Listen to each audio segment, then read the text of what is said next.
Почитувани граѓани на Република Македонија, македонската култура ја живее својата трагедија. Тоа што владата на СДСМ го прави со годишната програма за работа во културата за 2019 година е срам, а постои сериозен сомнеж и за криминал. Поделбата во македонското општество, предизвикана од погубните политики на Заев, од ден на ден е се поголема. Годишната програма на Министерството за култура е само уште еден експлицитен пример за поделбата во македонското општество по етничка и партиска линија. Поделба на наши и ваши, на подобни и неподобни. Блискоста до Заев и неговите гавази стана единствен критериум за добивање на буџетски средства.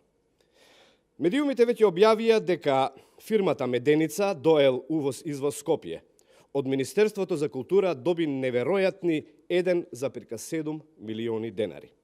Фирмата Меденица Доел Увоз-Извоз Скопје била формирана на 27 септември, неколку дена пред да биде распишан конкурсот во Министерството за култура. Само овој податок е доволен за основан сомнеж за манипулација со буџетските средства.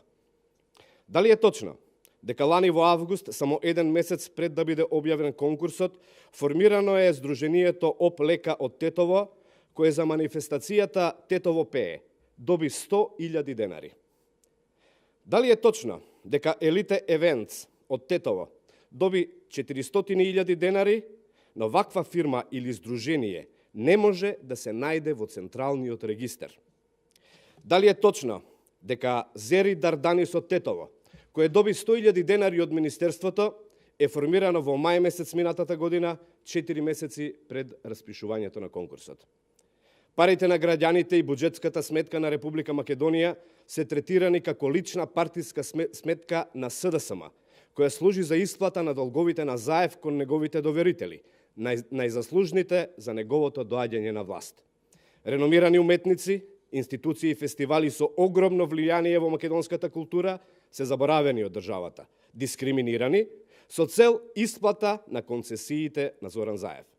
Колку за пример, на Националната установа Турски театар од Скопје и одобрен само единствен проект.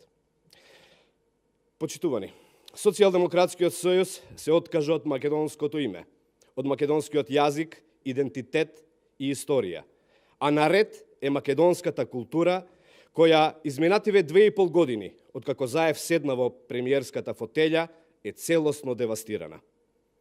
Дали за да се комплетира сликата на антимакедонските политики на Заев, по идентитетскиот геноцид следува нов културен геноцид на македонскиот народ?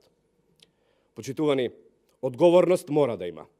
ВМРО ДПМН го повикува министерот за култура во владата на Зоран Заев, господинот Асаф Адеми, да поднесе неотповиклива оставка. ВМРО ДПМН бара и итно и неодложно повлекување на целата годишна програма за работа во културата за 2019 година. Исто така, ВМРО ДПМН го повикува Социјалдемократскиот сојуз да се охрабри и да излезе на избори за да утврди дали граѓаните се согласуваат со политиките кои што ги промовира. Ви благодарам.